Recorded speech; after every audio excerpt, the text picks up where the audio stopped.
Hello, good day to everyone. My name is Lord Guardian Amerla Tafu, programmer of West Bay College. So for today's video, we will going to talk about how to integrate Google Meet in our Google Classroom po. So this is a quick tutorial course brought to you by West Bay College. Okay, so to begin with this discussion or tutorial, let's generate or create our Meet link po para ma-integrate natin dito sa ating Google Classroom. So as of now, I have this Web Technologies 1. All I need to do is to enter this classroom po, or class card rather. So, and then sa people natin, pag check natin, I have this dummy student po, which is si Angelica Masa, which is this one. Okay? So, para makita natin yung student view ng ating Google Meet link po. Okay, so para ba ma-generate ang ating Google Meet link? So, pag nabasa natin, once na pumunta po tayo sa stream, mababasa po natin itong Meet link na to. Okay, so pwede natin i-click yan para ma-generate. Or simply, punta po tayo sa settings, scroll po natin, and then, click natin itong generate Meet link.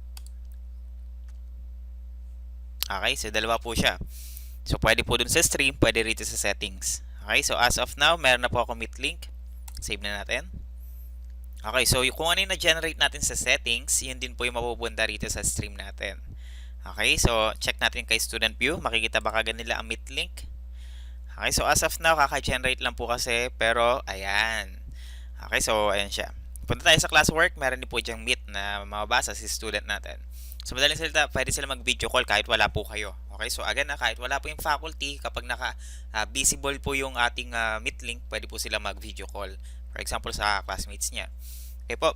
So what if kung ayaw natin magkaroon ng parang video meeting kapag wala tayo? Okay, so i-disable natin in short itong link. So hindi natin pwedeng i-disable yan, pero pwede natin gawing invisible yan. Okay, so parang hindi mag-display dun sa ating student. It makes sense somehow kasi para siyang disable. Okay, so punta po tayo sa settings para maging ma-hide natin yan. Okay, so and then this one, i-disable lang po natin tong switch na to. Okay, so as of now, invisible na po yan sa mga student natin, and then save natin. Okay, so notice meron po siyang icon na parang invisible or not visible. Okay, so sa student natin, invisible na rin kagad siya. Okay, next is enable ulit natin siya. Ayan, scroll lang natin. Settings lang po lagi, tapos enable natin.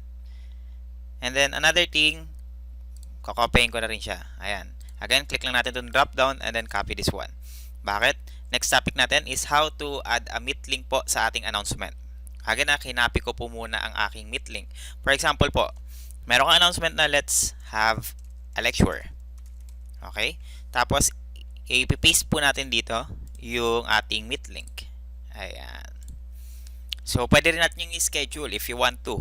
By the way, sa bawat classroom or class card po natin, iisa lang ang Meet link. Again, sa bawat klase natin, may tig-iisang Meet link.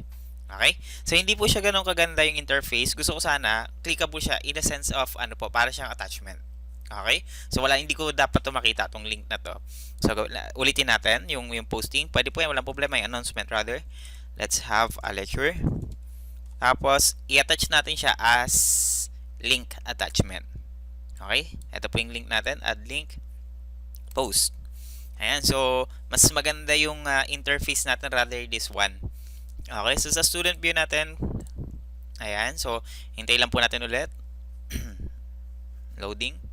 So, kung natagalan po tayo sa loading, refresh na natin. But, technically, maglo-load po talaga yan. Ayan. Okay. So, pwede nilang ipindutin yan. Unlike this one, link lang makikita nila. This one, alam nila na Google Meet yan. Okay. Next is, pwede rin po natin yung i-attach in our classwork. For example, if we have a question, a material, an assignment, tapos gusto natin magkaroon ng conference doon. For example, a question. Okay? So, lagyan ko ito ng Unit 1. Question. Recitation. Ayan, may recitation ka. Pero ang recitation mo, gusto mo, real time. Makikita mo sila. For example, ang tanong mo is, what is computer? Ayan, recitation, graded recitation in short. Okay? So, add tayo ng link.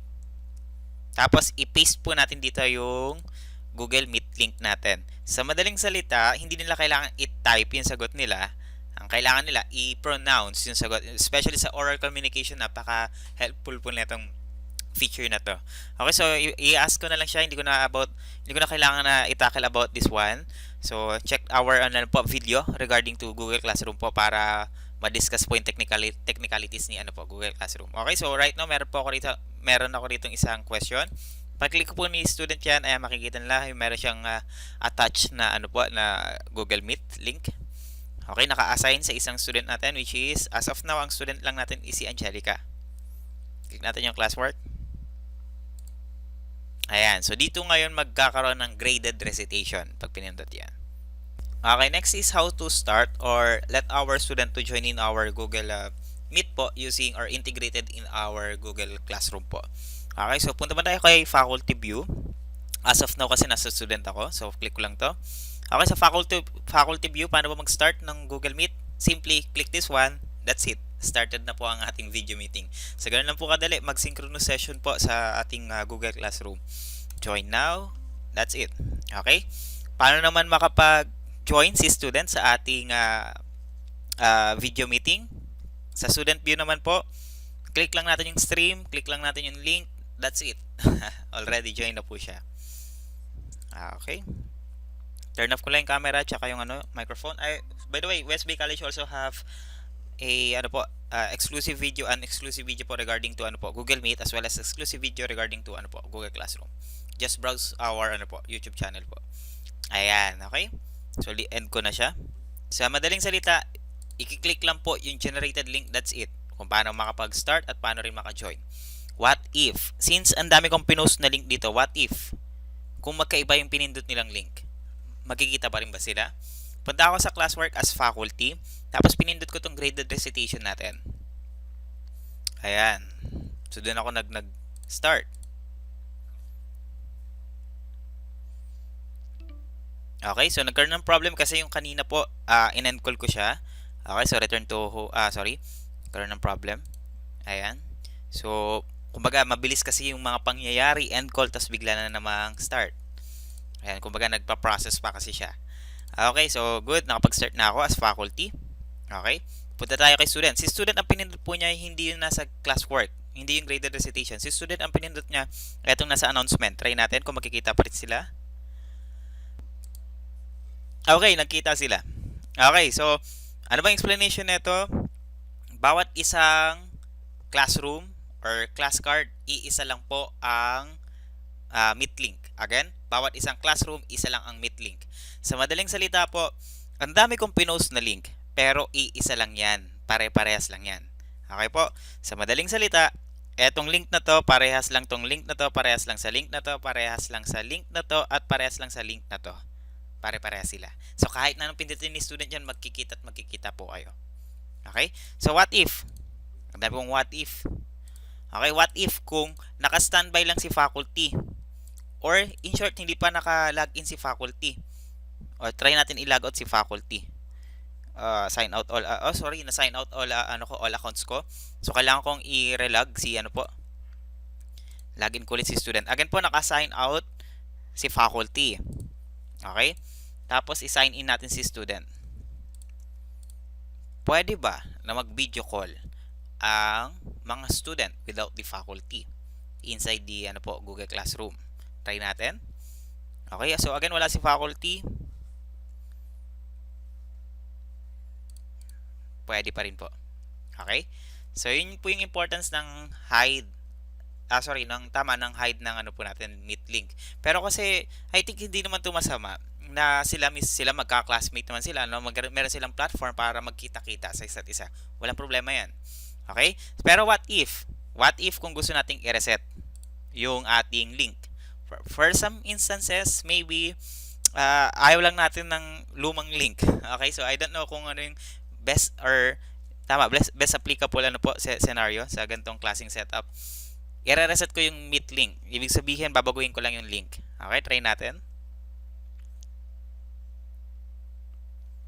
Okay, so para ma-reset ang ating link, kailangan lang natin pumunta sa settings. Ayan. So, ayan. Scroll lang po natin or navigate natin papunta rito sa Google Meet. Tapos, click lang natin yung drop down and then reset. That's it. Okay? And then, walang save. Sige, close na natin. Ayan, so nag-generate tayo ng bagong link. Try ko tong i-click kung nabago rin po ito. Okay, so baka kasi magkaroon ng confusion. Okay, paano yung mga pinost ko before na link? Nabago rin kaya sila? Okay, so as of now po, hindi ko pinindot yung bagong link natin. Ito yung pinindot ko, yung previously post. Okay, so si student, ito yung pipindutin ko, yung bagong link. Try natin. Makikita pa rin ba kaya sila?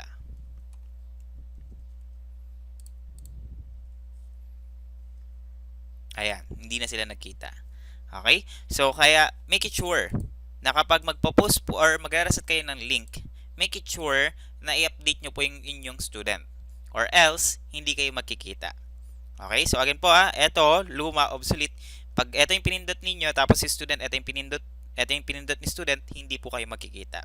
Okay, so i-reset nyo rin po ito or simply delete this one. Additional topic, this is not included. Okay, so how to have profile pic in our video meet. Actually, profile pic in any G Suite applications na po ito. Okay, so once na naglagay ka kasi ng profile pic sa isang application ni G Suite, applicable na po yun sa lahat. Okay, for example, like this one, click ko po itong link na to. Okay, so yung profile pic po kasi naka-display kapag naka-turn off yung ating camera. Sa madaling salita, ang makikita ng ating student as well as ng ating faculty, ayan, kung ano po yung profile pic ninyo sa inyong account sa G Suite. Okay, so try natin kay ano po, student. Ayan, so as of now po, si student kasi, kay faculty view, ayan, so kay student nakikita niyo yung profile picture ko po as faculty. Kay faculty view po, ang nakikita ko kay student is letter A. So what if kung gusto ko magkaroon niya ng picture? For example, avatar. Okay? So ibig sabihin, graphical picture or replica natin. Try natin kay Angelica. Kiklik lang po ni Angelica tong A na to, tong icon na to, this one. And then, dito po sa icon, meron kayong makikita dyan na parang camera look like na clickable siya. Actually, camera talaga siya, hindi siya look like. Click natin. Ayan. So, i-browse natin kung nasan ba yung picture natin.